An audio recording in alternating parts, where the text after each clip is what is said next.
Hello, everybody, and welcome to Men in Stripes, presented by StripeHype.com. As you can tell, again, this is not Tim. This is Matt. We are now here with Matt Rosa, as I call him. He is also known as Pedro around our site as well as a few other things, I think. We won't go into all the names, but how are you doing? Matt, I'm doing well. Happy St. Patrick's Day and happy opening to March Madness. Absolutely. We got March Madness going on. We got a few little things going on with the Bengals, obviously, the past couple days. And so we'll get started off. News coming out of the actual contract for Adam Jones. 3 years, $22 million.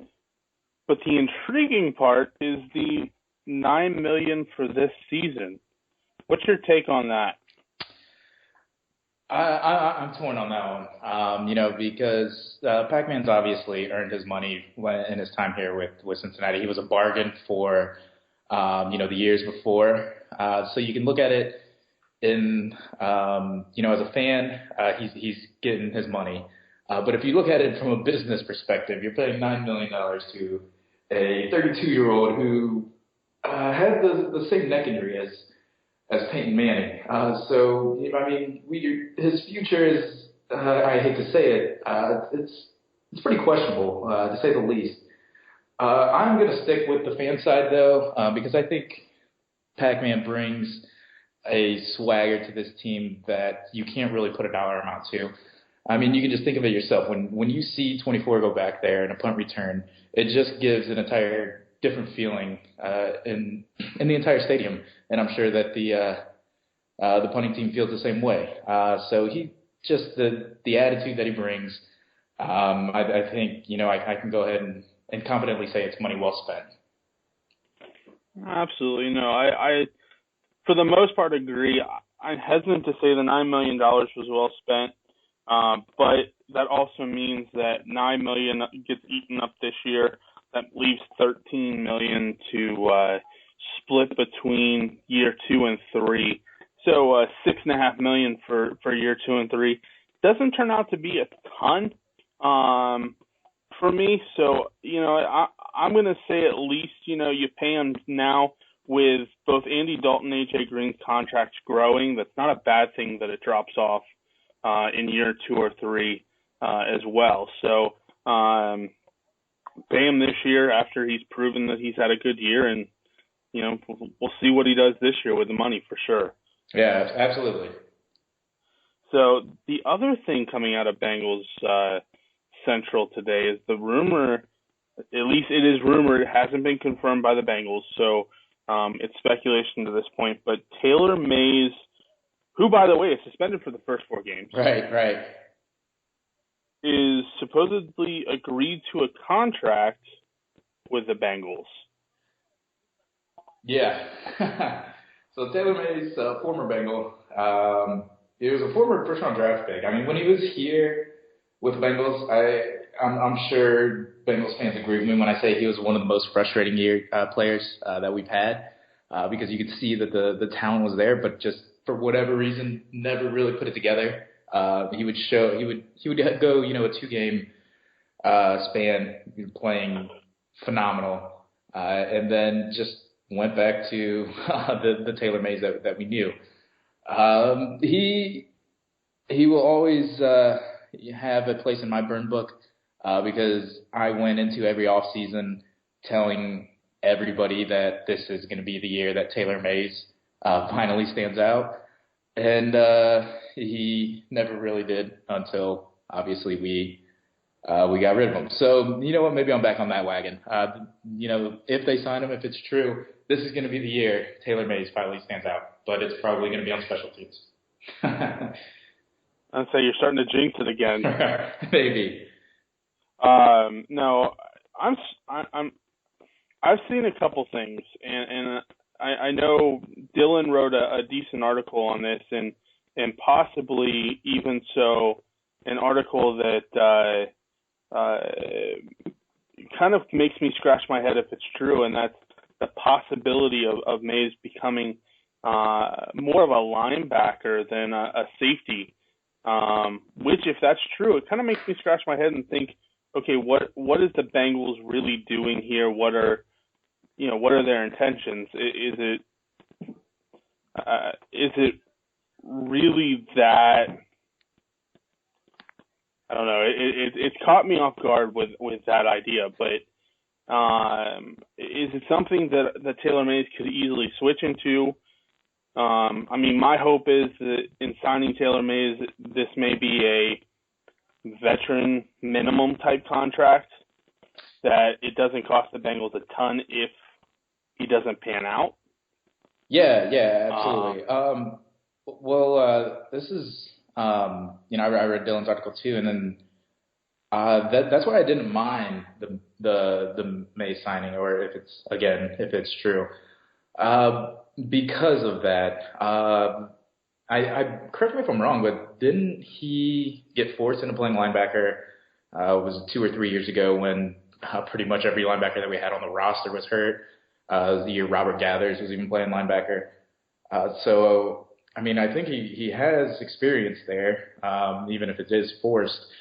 I think if you look at it as him playing a linebacker, I mean, we're not trying to replace Montez Perfect with this, but if you think of it as you are putting a guy out there, probably more like a rover position, who is lining up in a linebacker position but can cover somebody out of the backfield, with the way that we are in the NFL, where the back's coming out of the backfield, or even lining up tight ends in the backfield, and you need a linebacker to pick them up. I think it could be advantageous for the Bengals. So, if that's the thought process, I'm all for it. But again, on paper, he looks like he can do it. It's a different thing when he puts on pads.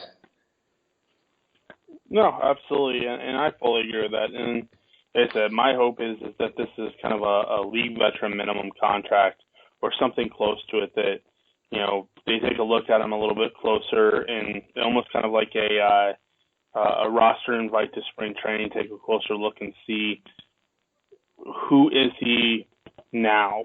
Obviously, he was with the Raiders last year, so they had only a minimal look. I don't remember if he was actually in the game that they played the first game with the Raiders or not. But obviously they know his history, and it goes back to Bengals are kind of signing their own. Right. Because it's bringing back somebody who the Bengals are familiar with. So. Right. Yeah. And again, to go back on what you said, I guess it could be a completely different conversation that we have if this does become some sort of blockbuster deal, which I'm going into this assuming that it's not. I'm with you on thinking, this is going to be a league minimum signing, more of a like you said, let's take it into training camp and then figure it out from there. Absolutely.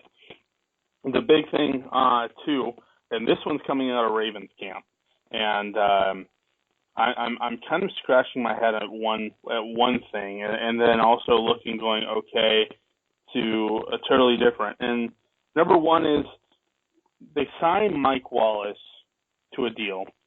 Mike Wallace, coming out of Vikings team last year. Of course, Mike Zimmer was his head coach last year, but then also signing Eric Weedle, who was, correct me if I'm wrong, with the Broncos last year. And then all of a sudden, releasing Wills. Right, yeah. And then we find out, of course, Wills is suspended for 10 games for the violation of the league substance policy. Right. So, a little bit happening over there in Ravens camp for sure. But the big thing there is going to be Eric Weedle being signed, a decent defensive back, somebody who would definitely make some noise. Yeah, I mean, he's up there in age, but he's a scary fit, especially with that Ravens defense. He's just a ball hawking safety that the Ravens always seem to find. So they are making some noise. Another signing that they had that I think is flying under the radar is Ben Watson. Yeah, the Ben Watson signing I think is going to be this is my opinion. I think he's going to be a bigger impact than Mike Wallace. I have my reservations about Mike Wallace. I think there's a reason this is his fourth team in 5 seasons. So he might have a little bit of the Percy Harvin thing going on, where the talent's there. He's just a locker room cancer, and teams are just trying to get rid of him. And it's just a matter of time before he and Steve Smith get into it. And I cannot wait for that to happen. No, absolutely, and it's going to be a matter there too. And Mike Wallace, don't get me wrong. He replaced a wide receiver there. Now I'm going to blank on who they cut. Do you remember? Who the Ravens cut? Yeah. After this season or last season? This season. I am blanking too. Yeah, at least I'm not the only one. But no, the Ravens did cut one of their veteran wide receivers, who actually I think was a free agent wide receiver they brought in, a little older. Trying to talk myself into knowing this, and I'm not going to. I'm looking at their transactions right now. Marlon Brown, but they re-signed him. That's right, they did re-sign him. He's the only one that shows up in their transactions. Okay, they did sign. Okay. But and maybe I'm thinking the Browns cutting everybody. Dwayne Bowe. They cut Dwayne Bowe. That's who I'm thinking of. I was looking at a bunch of teams from the AFC. Dwayne Bowe got cut. But Mike Wallace comes in, veteran in the league, obviously knows the AFC North very well. Right. Being that he spent some time with the Steelers. Does that signing scare you in terms of the speed that he still has, or is this one of those things that age you think caught up to him a little too much, and somebody like a Darqueze Dennard or a Drake or Patrick can cover him and kind of take him out of the game? Yeah, I mean, I'm going to stick with what I said. The Mike Wallace signing does not scare me. I agree with what you said. I think the age did catch up with him, and I think just defenses figured him out, and that's why he became less of a threat. I mean, again, you can't coach speed, but he can take the top off of a defense. But me being a Bengals fan, I think that our secondary is still one of our strengths. So no, I mean, I don't think that he's going to pose a big threat. I think Steve Smith still at like 57 years old is the one to stop there. But I'm calling it right now on March 17th that Mike Wallace will be a cancer to that Ravens locker room, and that's going to be a story all season.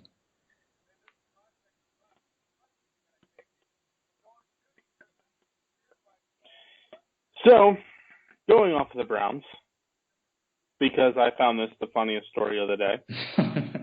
Supposedly, if you ask Siri, where is sadness? Siri will tell you exactly where sadness is, and that is First Energy Stadium, home of the Cleveland Browns. First off, I want to meet the programmer of Siri, and I want to thank him for that. Absolutely. Second, I want, if the Browns finish last place in the AFC North again, I want it to be mandatory that every AFC Browns fan has to ask Siri where sadness is. That should be the only way that you can get directions to Brown Stadium, is to ask Siri where sadness is. I had to throw that into this because I read it and I'm like, this is too good. When Siri gets in on trolling the Browns, something's wrong with the Browns. Absolutely. By the way, if you don't notice, everybody, Matt Rosa is killing somebody in his basement right now. So don't just ignore what he's doing. No, I'm kidding. Yeah, things are just falling down. My place is falling apart. Probably that's what that is. So is mine. If you ask my wife, the honey-do list never gets done. I mean, so next big thing I have, and I know we kind of talked this a little bit in the pre-show and everything that way, is do you have any concerns with the Bengals not going after any of the bigger free agent names out there? And by bigger free agent names, obviously we're not talking about Brock Osweiler. But obviously with the wide receivers out there and with Marvin Jones kind of going bye-bye, them not being aggressive towards like a Travis Benjamin or somebody like that. Do you have any concerns with the Bengals not going after somebody like the Travis Benjamin? I'm torn on this one too, because again, I've been a Bengals fan my entire life. So in most recent years is the first, roarings of you can finally say the Bengals are doing it right. So I want to trust what they're doing, and maybe they obviously, hopefully, have something in their back pocket. I mean, there's, the rumors of Brandon LaFell coming. I think that, or he has taken visits. I think that, that would actually be a great fit. I guess I could say, I am pretty disappointed in them not going after any of these receivers. I'm even more disappointed that they didn't try a little harder to keep Marvin Jones here. I don't know if it was rumored. I think I read somewhere, but it's probably a very unreliable source, that they didn't even make an offer to him to stay here. So that did bother me a little bit. But to say that they're not doing nothing, the Brandon LaFell signing, I think, would be a perfect signing because we don't need another blockbuster receiver. We still have Tyler Eifert and AJ Green. We need somebody to complement them, not necessarily be targeted, 12 times a game. Because I believe, Gio Bernard is still our after last season was, the third leading receiver. So again, we just need somebody that's going to catch a little more balls than Bernard. Probably not as many as Marvin Jones did, and I think that's the niche that Brandon LaFell can take.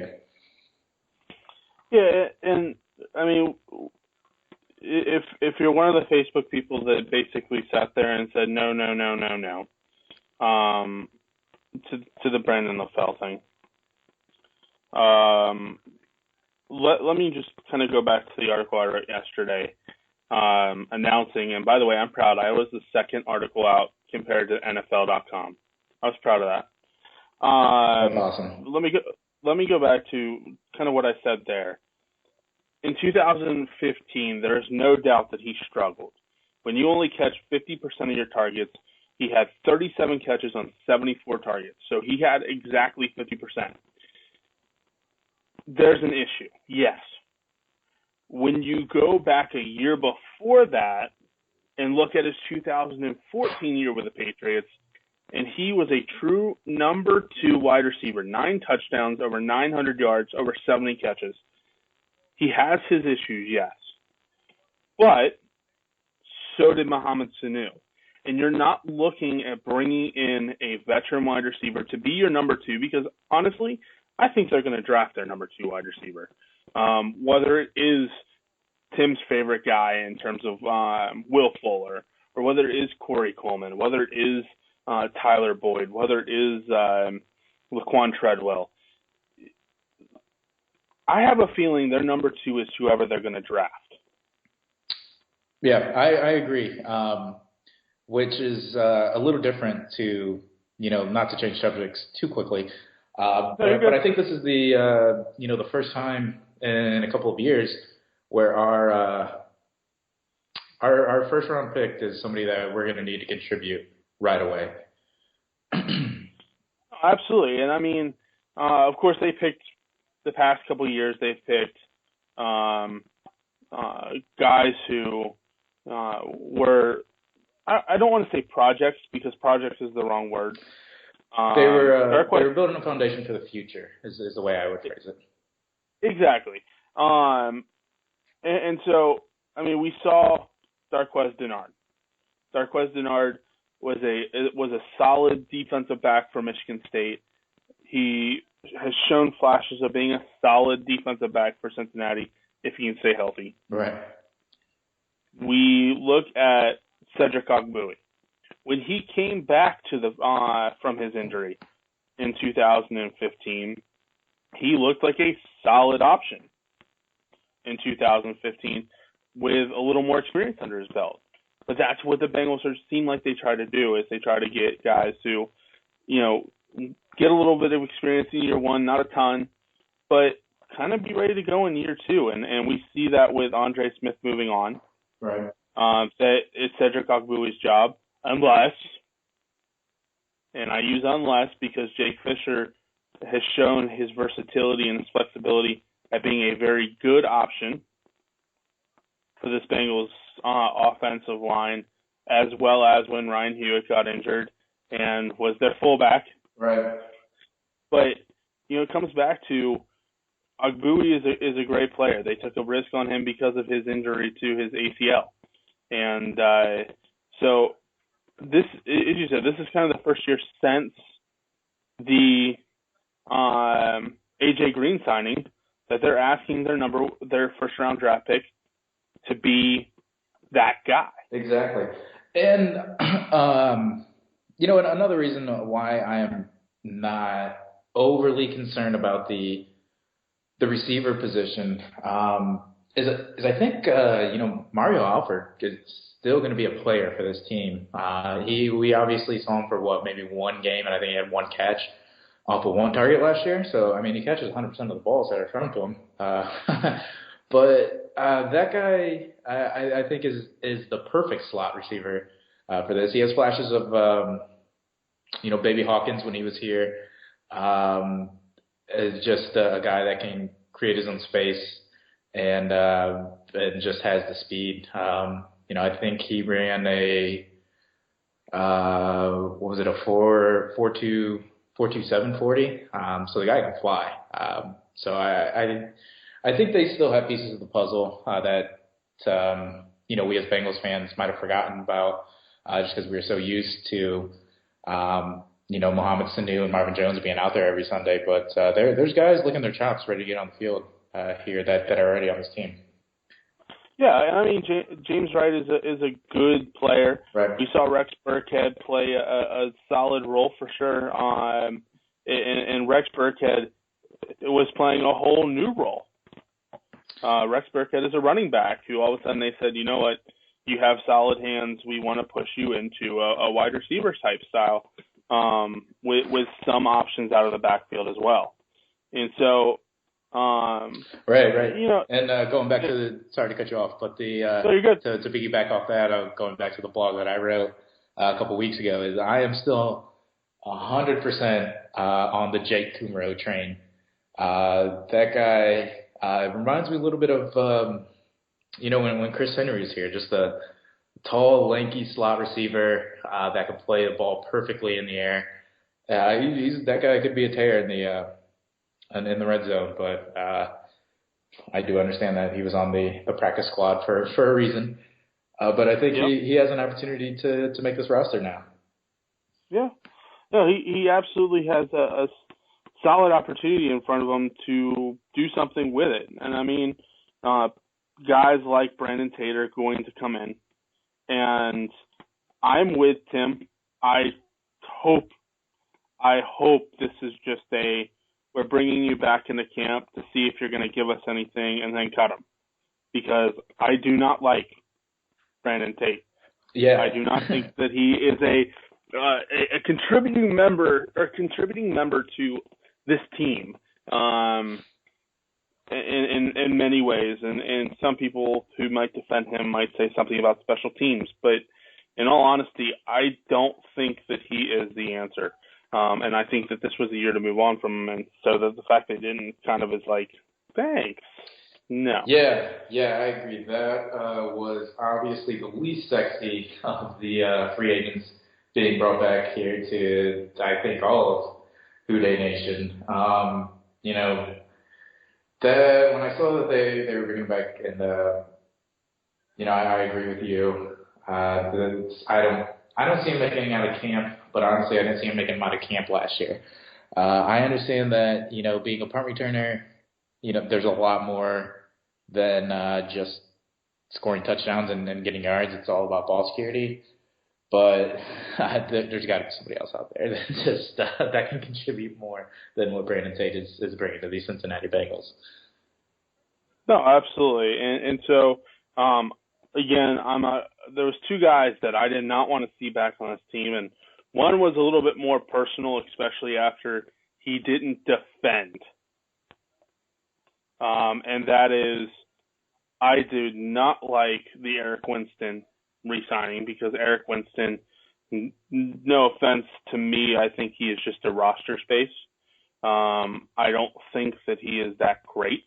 And then to make it matters worse, he knows Vontaze Burfict. He knows the situation, and he did nothing to defend Vontaze Burfict when he all of a sudden flipped out and went to the defense of so many other players, including Tom Brady, for something that they had at least circumstantial evidence on.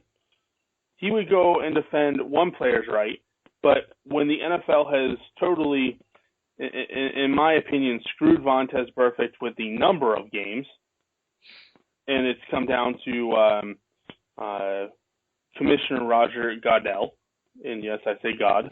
Mm-hmm. But it comes down, and even the appeal. I mean, we get in this interview him saying, "Listen, I step off the plane and I find out my appeal's been upheld."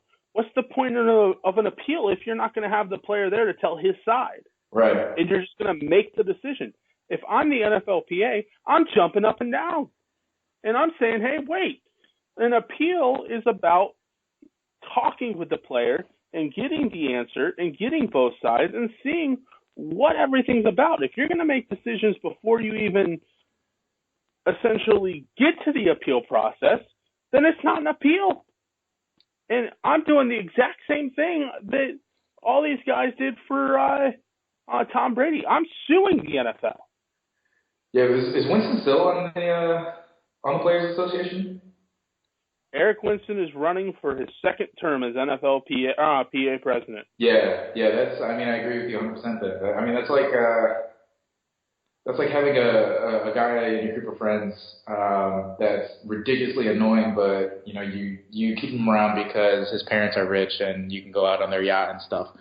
That's why we kept Eric Winston on here, and it turns out that friend didn't let us on the yacht. Eric Winston isn't sticking up for his boys here, so it makes no sense to bring him back. Like you said, he's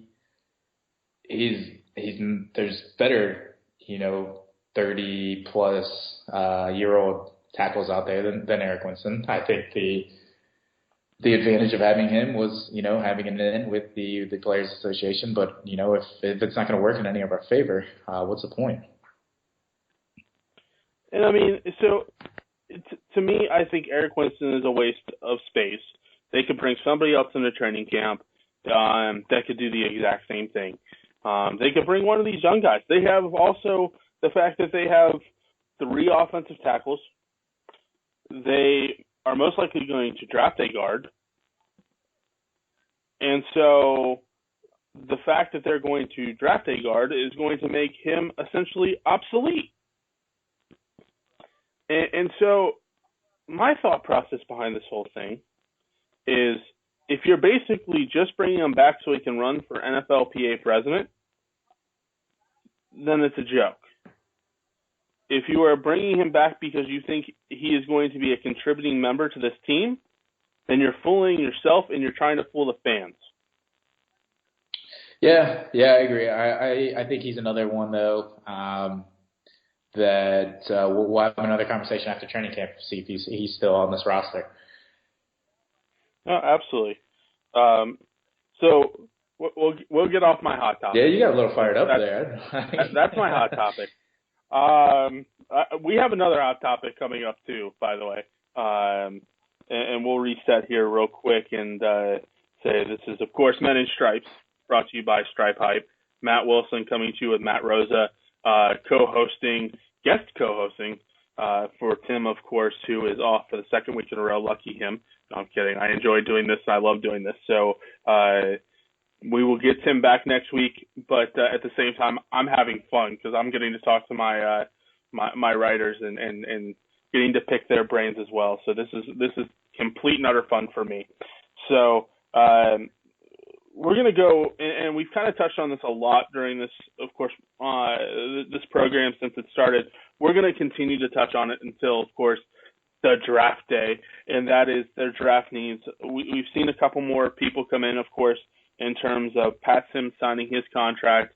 In a way, it kind of eliminates having to go get a defensive tackle in a way, at least earlier in the draft for that backup. But at the same time, is that need still there, number one? Number two, we know wide receiver is a big need for the Bengals. So the next thing would be, with wide receiver being the number one thing the Bengals probably should be getting in round one, what else?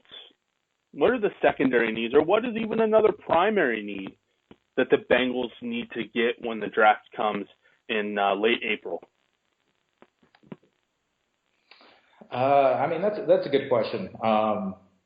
Again, I'm not saying this answer as a cop-out to answering this question, but I have been completely wrong in all the draft picks that I've always wanted the Bengals to take, and they've proven me wrong for years now. So whatever they do, I'm going to trust. But let's just say I was in charge of this. I still think you have to address the secondary because we've seen, obviously, again, with this season, we had a loaded roster, in our secondary as far as corners and safeties. But that is a position that always suffers from attrition. There's always injuries there. So no matter how loaded you are in that position, you got to be deep. You got to be really, really deep. It's obviously looking more and more like, Leon Hall's not coming back. Obviously, we're probably also losing Reggie Nelson. Just signed Pac-Man. But, you need somebody, you need to go 4 or 5 deep at that corner position. So I would not be upset if they use the high pick, in the secondary. And I know I'm going to get complete and utter, excuse the terminology if you are under the age of 18, but I know I'm going to get complete and utter hell from Tim for this. But since you are always wrong in terms of the draft, can you please say that the Bengals are going to draft Will Fuller so that we can be wrong? I hear that every single week from Tim, and of course, I am one of the biggest things with Tim on terms of this, and that is they need wide receiver. I don't think Will Fuller is the answer when it comes to wide receiver because of his size. But after that, I am big on defensive back as well. And the reason I'm big on defensive back is because, number one, as you said, depth is key. And what we saw with that is, or what we saw at least in last season, is the Bengals really got stretched. And they got stretched to almost a breaking point in the secondary because at one point in time, of course, Darqueze Dennard was already down and he was out for the season. Dre Kirkpatrick started getting some bumps and bruises. Reggie Nelson went down, I think, at that point with a concussion. Adam Jones went out. Was it with a knee injury or was it a shoulder injury? There was something that he was suffering from. Ankle, yeah. okay. A little lower. Yeah. Ankle injury. So we had our top 3 defensive backs suffering from things, or at least 3 out of 4 suffering from things. We had a revolving door of the practice squad of, just bringing people up and down, just like, how hurt are you? Can you play this Sunday? All right, we'll move you up. Yeah, and Drake Kirkpatrick kept fighting through injury and trying to play because he knew how thin they started to get. But at the same time, then George Iloka kind of got injured a little bit, and so they're all of a sudden tight at safety as well, and so safety is probably the biggest concern because right now they have maybe 3 on their depth chart. Obviously, with the departure of Reggie Nelson, Sean Williams gets bumped up, and of course Taylor Mays is somewhat back. We're not totally sure yet. Yeah. Garrett Barker is saying 53 minutes ago that the Bengals added another safety not named Reggie Nelson. So there's another person coming out and saying it. But in all honesty, it comes back to really what the Bengals need is somebody in that safety that can learn and grow. Because, number one, they're not always going to have Sean Williams, especially if he proves himself. He might play himself out of Cincinnati. Right. And obviously Taylor Mays is not the answer. Right. That's almost evident. And so the next question would be, who's next? Who's up next? And so going after maybe a safety there would be a not so bad idea. Even going after a corner or going after somebody who could be a corner who could slide into that safety role. We've seen that a few times in the NFL. And so it's not out of the realm there. So I'm right with you. I think defensive back is their second need there. It kind of is borderlining that primary need just because, but at the same time, you technically could say that's a luxury need because they still do have Adam Jones, Drake Kirkpatrick, Darqueze Dennard is expected to be ready for the season, although he's not expected to be ready for the opening of training camp by the sound of it, or at least by the opening of OT or for the workouts during the summer. He is expected to be ready for the season. So definitely some things there. I think we have Calvin Lewis-Harris. Chris Lewis-Harris. Chris Lewis-Harris. Yeah. Why am I Calvin? Chris Lewis-Harris is still there as well. So they definitely have some people at cornerback. As I said, they might go after a corner who can slide into that safety role and be a kind of a flex player, which would be a luxury. But at the same time, the depth is definitely a need for sure. Then I would love to go see them go get an offensive guard. And so that would kind of be the third need that I would have them for. Obviously, they address tackle. They've somewhat, with Pat Sims, addressed the defensive tackle role. So, again, that could be pushed back just a little bit further. But I would definitely put offensive guard in that role because there, again, although Jake Fisher can flex between guard and tackle, it's still something that eventually Andrew Whitworth. Adam Whitworth. Wow, I'm getting bad with names today. Andrew Whitworth is going to be gone eventually. Obviously, he's on a 1-year contract this year. But it's definitely something that all in all, depth-wise, is going to be a huge need. Yeah, I would say, I guess in my third row of ducks here, I would like to see them address the defensive tackle. I know you said that, they addressed it a little bit with Pat Sims, but I read today that Pat Sims has been on all of our playoff teams and for the past 4 years or so, and I had no idea. I knew he left for a little bit and came back, but he has just been a non-factor for 4+ years now. So he's obviously not the answer. As much as we love Pecco, he's getting up there too. It's time to start looking at life past him. He had a little bit of a resurrection year last year. It's going to be tough to expect him to do that again. But if you can put someone, that at least 3/4 as dominant as Geno Atkins, because you're not going to get another Geno Atkins. It would be phenomenal if they could. But Geno Atkins, there's a reason why, he's just a one-man wrecking crew. If you can get somebody next to him, I mean, this defense is beyond scary. So I would like to see them address that defensive tackle position, because I don't think Pat Sims is the answer. And I hope he proves me wrong.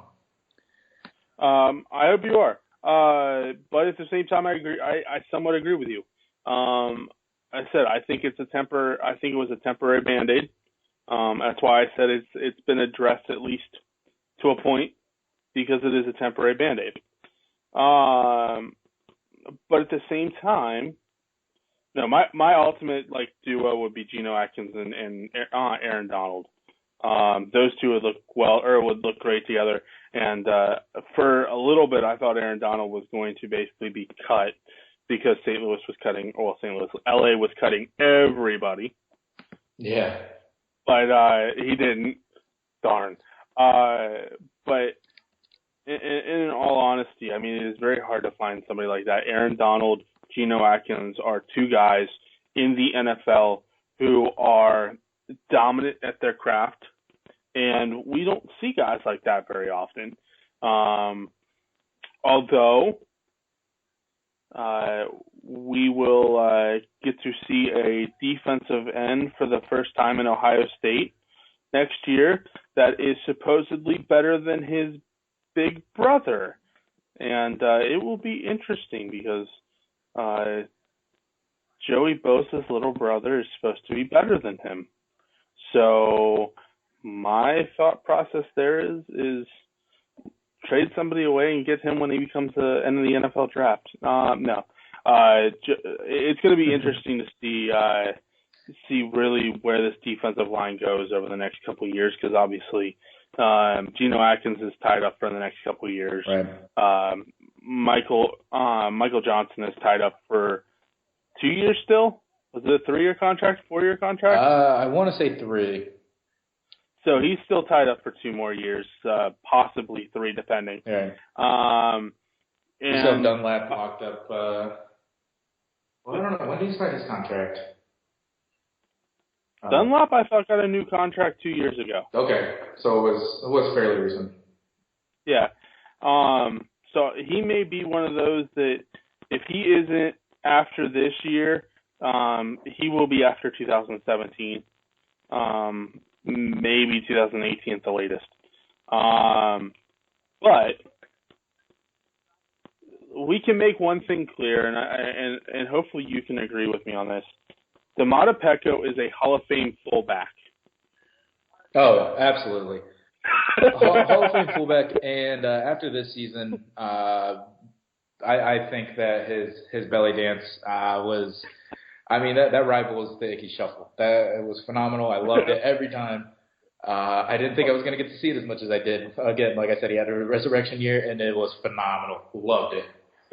But he is the only defensive player that I swear could go over to the offensive ball and make a guy like Troy Polamalu go, nope, I'm not touching that. Go ahead. Yeah, absolutely. So I've always enjoyed Domata Peko playing fullback. I wish he would play more fullback. And Jake Fisher, I'm sorry, you got big shoes to fill with Domata Peko. So going on from having a little fun there, my other hot topic, and that is if you have read Stripe Hype, if you have been around Stripe Hype for any length of time since I've been there, with Marvin Lewis, is I personally think he should be a GM type. I know they have Duke Tobin. I know 100% they have Duke Tobin. But you want to talk about somebody who has the players' respect? You want to talk about somebody who has the ability to bring players back because they want to play for him? It's Marvin Lewis. But he has not proven himself in the playoffs, and he has issues getting his guys to almost kind of close out the potential of getting even past the first round by a bye. I mean, we saw it in Denver. They were up huge in Denver after the first half, and it fell apart. So big games are not what Marvin Lewis is known for. I am a huge proponent that he should be the GM of this team. Obviously, we know the Brown family has a long history of not wanting to give up the GM because Paul Brown was one of the best owner-GM combinations in the National Football League. And we know that. We 100% know that. Mike Brown is not Paul Brown, and he has finally figured it out, and that is why Duke Tobin is here. So, my question to you is, and yes, you can even play devil's advocate. I know, I know how I feel. I know that there's Bengals fans who feel the same way, and I know there's Bengals fans that will call me crazy and say he should be totally out of here. And I know there's Bengals fans that say he should be the head coach. What do you think Marvin Lewis's role on this team should be? You know what? I'm going to play devil's advocate here because I can defend him in that he is a Super Bowl winning coach. He coached one of the greatest defenses that have ever stepped foot in the NFL in that Ravens team. And so I don't think that he just forgot how to coach.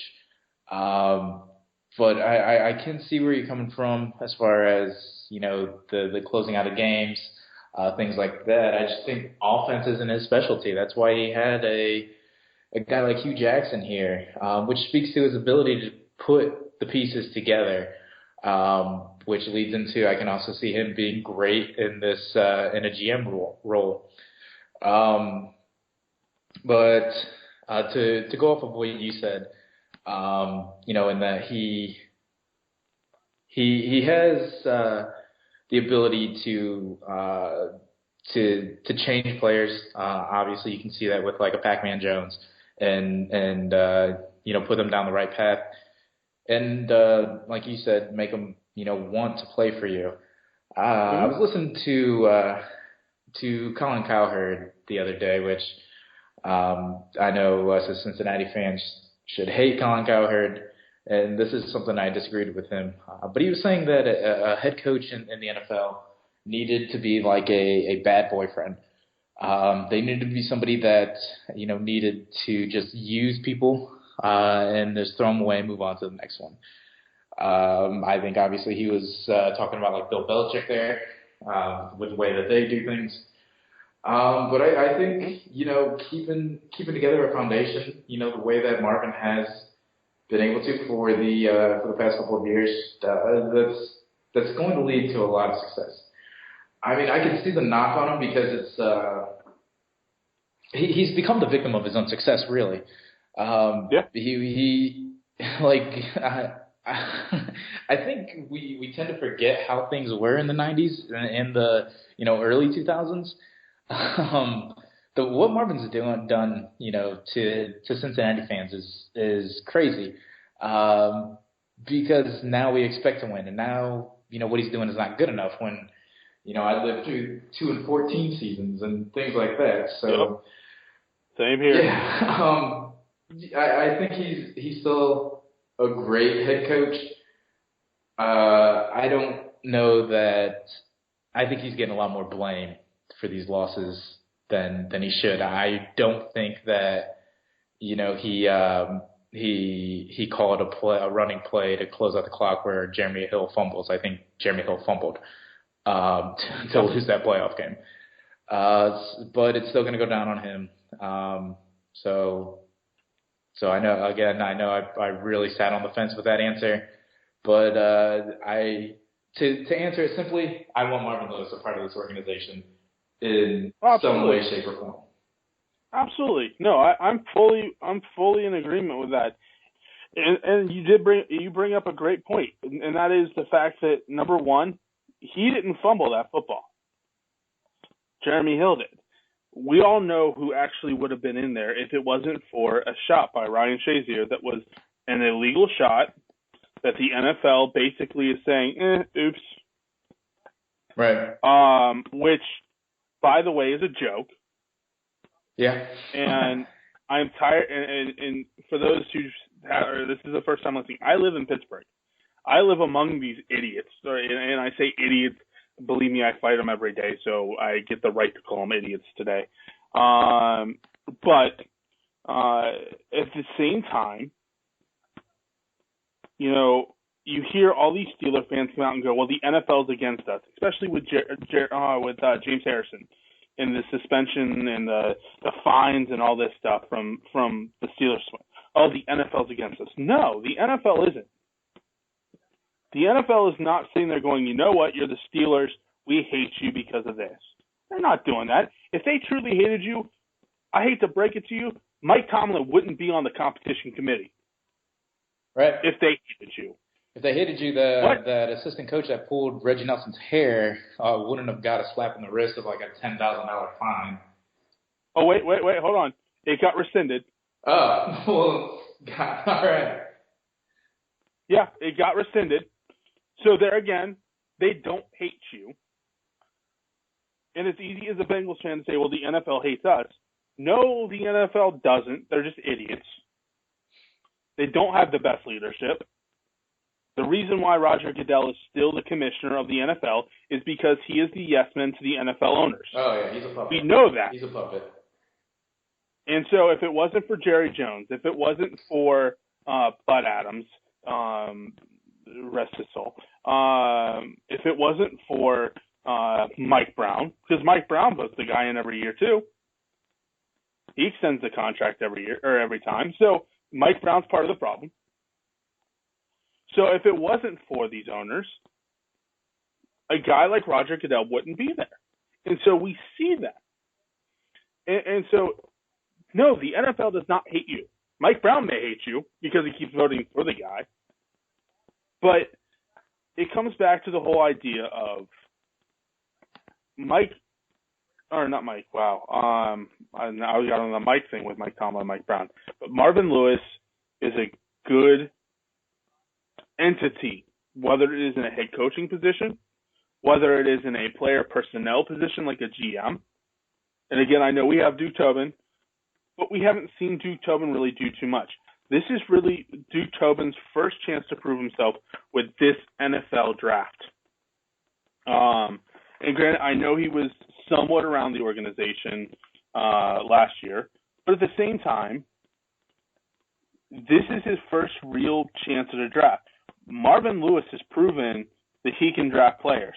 We've heard how much control he has when it came to the whole Andy Dalton versus Colin Kaepernick thing.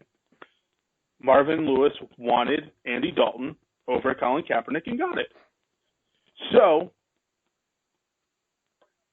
the next question becomes, though, is if Duke Tobin's draft, and this may take a couple years to prove or not prove, if over the next 2 years the Bengals continue to make the playoffs and lose, and Duke Tobin, his players come in and start really not performing to the level that they should, are we looking at Duke Tobin out, Marvin Lewis in? I would like to think because of exactly what you said. I mean, you have a guy with a proven track record. If it's not broke, don't fix it. You know, just go back to that and let's get the thing right back on track. I hope it doesn't come to that, though. Let's be honest there. No, absolutely. And I mean, as first and foremost, as Bengals fans, no, we never want to see the Bengals fail in any way. We want to see them succeed. But at the same time, reality comes that not every draft pick is going to be perfect. Not every draft pick is going to be the one. Right. And so eventually you would think that luck may run out on them. But absolutely, if Marvin Lewis's teams don't start winning in the playoffs, this does become a matter of, okay, is it time for him to move into a different position with the Bengals where he has been proven successful? And that would be player personnel, where Duke Tobin sits. Yeah, I mean, I think ideally that would be the move that everybody would want to see. Just to be completely honest, he's probably too old now. Maybe not. It's going to see how. I mean, you have to also think, not to backtrack here, but the success of Marvin Lewis really shows him he's starting his own tree now, much like Bill Belichick has in the NFL. Like, look how many head coaches are coming out that coached under Marvin Lewis. Gruden, Zimmer, now Hugh Jackson, and I'm sure I'm probably missing somebody, but he's doing something right. I know this would be a huge regression, I'm sure, for him, but I would not mind seeing him go back to just being a defense coordinator. I think he would have a lot of success there. But since that's not happening, I agree with you. Player personnel is something that he's really figured out. He really connects with players. And the biggest thing is, he gets them to play. No, absolutely. And so we come full circle on that. Yeah, he's like the thing that's, I guess, bothered me a little bit out of him is he's not a fiery coach. You don't see him get wound up as much as I think he should, especially in controversial plays and things like that. But I feel like he's like when your parents get mad at you, but they're so mad at you that they give you the line of, I'm not mad, I'm just disappointed. I feel like when he says that to players, it really resonates with them. I mean, the guy turned Pac-Man's life around, who I'm pretty sure murdered somebody, and is now a Pro Bowl cornerback. Yeah. So, with all that being said, as we reset one more time, and this is Stripe Pipe, Men in Stripes, presented by Stripe Pipe. Let's go that way. Are you ready for the segment that I am never ready for, and that is pick it up or put it down? I am ready, but before we get started, can I say one thing that I don't know how we did not address? But Steelers fans, I'm sorry about Martavis Bryant. I'm sure that it was Vontaze Burfict's fault in some way. Oh, yes. Martavis Bryant is suspended for 1 year, and he will not appeal. And for that, they re-signed Darius Hayward-Bay for 3 years. We're really sorry for your loss, Punk. And I'm sure that they're blaming Vontaze Burfict somehow. Yeah. Well, no. They're not blaming Vontaze Burfict. He hung around with Adam Jones, and Adam Jones drove him to use drugs. I mean, they're somewhat off of Vontaze Burfict. It's now all Adam Jones' fault because he just complains about everything. Okay, then I retract that. It's Adam Jones' fault. Sorry, Steelers fans. Yeah. Well, and if you realize something, actually the Steelers should have signed Adam Jones. He fits into their fan base perfectly. Oh, absolutely. He complains about everything. Yep. By the way, Kim Gottschalk, our editor for Steel Curtain, we'll talk Pirates and Penguins. We'll stay away from Steelers, by the way. You and I, because we know how heated that debate will get. Yeah. But anyway, so now that we've covered that basis, for those who are new,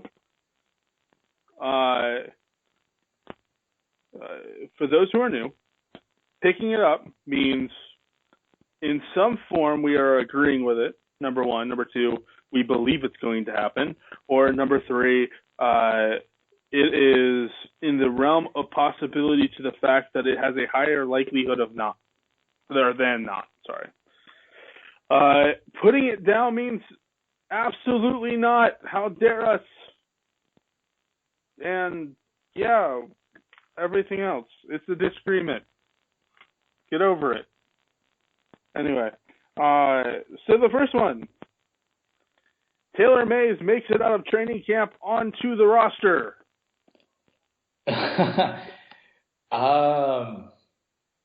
You know what? From going back to my earlier saying, I'm picking it up. I'm getting back on the Taylor Mays train. He's figured something out. The Bengals figured something out with him. That's why they're bringing him back. He's going to be a great contributor to this team. I am back on it. Let's go, Taylor Mays. By the way, that means 80% chance that he is going to fail. Absolutely. No, I am putting it down. I am putting it down for one major reason, and that is because I think Taylor Mays is a failure. No, I'm kidding. Taylor Mays is somebody who has a 4-game suspension looming, which means that he has even more that he has to prove. It's not just one of those, you know what, you're a depth piece. We want you on this team because you can help us at least if somebody gets hurt and fill in. He's not going to be there for the first 4 games, which means, all in all, that he has to prove that they can basically barely live without him for those first 4 games, and then he can come in and be that depth piece. And so he's got to prove that he's got to get above all these guys, not to mention somebody who may be drafted as well. So I am on the putting it down, and I am putting it down harder than I put down the notebook onto my wife's laptop just about 5 minutes ago. Ooh. The next one is the Bengals will sign a free agent not associated with the organization. I'm going to pick that up. I think the easy one to say here is it keeps sounding like Brandon LaFell is going to come on. But I think they are going to add another piece, within the next couple of weeks, whether it be, like you said, at that guard position or somebody on the defensive side of the ball. I'm definitely picking that up. I see them bringing somebody in. I am picking up as well. Although I may not see them as an immediate contributor, they may be more of a depth piece. I am picking up because I think they will get somebody. Obviously, they have not announced any signing with now I'm going to blank on everything. LaFell? Today. Thank you. Yeah. Brendan LaFell. I wrote the article, and I'm still blanking on it. That's great. Did you see somebody jump the gun yesterday and change his Wikipedia page, said he was a receiver for the Bengals? Oh yeah. Well, that's probably why his page is semi-locked now. Anyway, and I have those 5 pieces. I have the article with the 5 pieces. One of them actually happens to be Anquan Bolden. I would love to see him in a Bengals uniform. Again, another wide receiver 3-piece that I think they could benefit from. Yeah. I think that a great fit, again, if we're addressing the receiver position, would be Jeremy Curley, who's been just visiting, I feel like, every single team but the Bengals in the NFL. But he's a perfect slot receiver. He played with Dalton at TCU. They had a connection. I think he could fit in really good here. Yeah, no, absolutely. Next one. Adam Jones will justify his contract in 2016.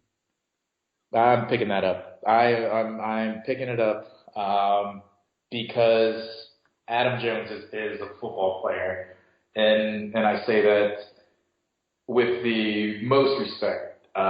If you ever watched or heard an Adam Jones interview, that guy understands football, and he understands it well. And it might be the only thing in life that he understands, but he's really, really good at it. So yes, he's going to be another big contributor this next season. I'm picking it up as well. Although I'm not sure you can technically say you're going to get $9 million out of him. I think you'll get $22 million out of him. And so, even if it's over 2 years, I think he's going to prove his worth to be absolutely true here. I think he is going to be a great mentor, other than the complaining. Steelers fans, don't worry. Other than the complaining.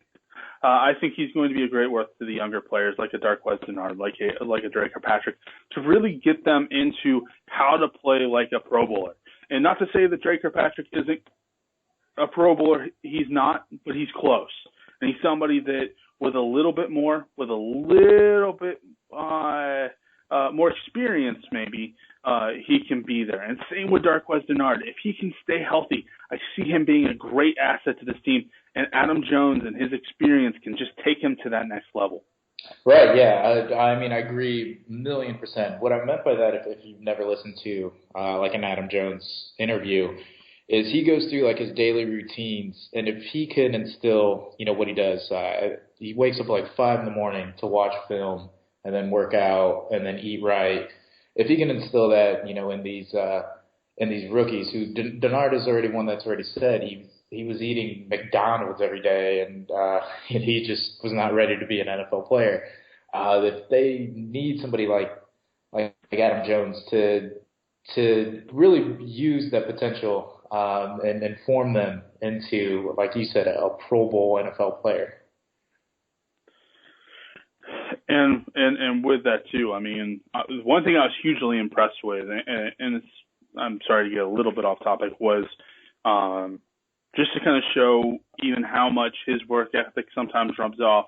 The whole idea with A.J. McCarron, when he became the starter after the Cincinnati game, when Andy Dalton went down, the first thing that he did to get ready for the next week is he didn't demand. He asked his guys nicely, said, hey, listen, I want to be in that film room on Monday morning going over film and learning about our next opponent and learning how you guys work. Will you guys join me? And almost took a leadership role there, and something that I think rubs off when you see one player doing it, who is a professional who has, improved his career so much, like an Adam Jones. You almost think, okay, well, he doesn't have that effect. That was A.J. McCarron taking the initiative. I can promise you, he's seen players do that, and he's had players that really he was like, you know what, that's not a bad idea. I really should get in on that. And so little things kind of rub off even on teammates who aren't on the defensive side of the ball, who are on the offensive side of the ball as well. So somebody who takes the initiative, watches film, things like that, gets into the film room, and teammates walk by the film room and see an Adam Jones in there, an Andy Dalton in there. You really start to think, wow, he's really preparing. Maybe I should be doing that too. And so, again, not saying it's directly because of Adam Jones, but that's one of the effects that can have on teammates. And I think Adam Jones really does have that effect on his teammates. Absolutely. So the Bengals have been outmaneuvered by other teams in the AFC North, mainly the Ravens, in free agency so far. I'm putting that down. I'm not one to get big on free agency. I mean, if you got graded by free agency, then the Dolphins have won their division for like the past 10 years or whatever it's been. I'm going back to what I said earlier. I'm trusting the Bengals on this one because for so long they've gotten it right. I think they have some pieces there that we as fans forget about. So while we're all freaking out, they've had a plan that, has been in the works for the past 3 years. So just because you see some big names going to divisional foes, I'm putting that down. I'm not too worried with what the Bengals are doing. No, I'm right there with you. I'm putting it down as well. Question was kind of a last-ditch question, by the way. No, I'm kidding. Question was just kind of one of those. You see how many moves outside the organization a team like the Ravens are trying to do to even improve themselves, and you just kind of brings up the question, okay, are the Bengals really doing enough? And so, it's where the question spawns from. I'm right there with you. I'm putting it down. I think, as much as they need help, they still haven't done enough to even think about being a winner in free agency with as many needs as they had. So, the final question, and then we're done with your first ever edition of Men in Stripes. And it's been fun, by the way, I must say. So, absolutely, I'm blessed. So that begs the question, are you picking it up or putting down this, Matt Rosa? This was the most fun that Matt Pedroza has had in a long time. I'm picking that up. I love talking Bengals. I can sit there and talk Bengals all day.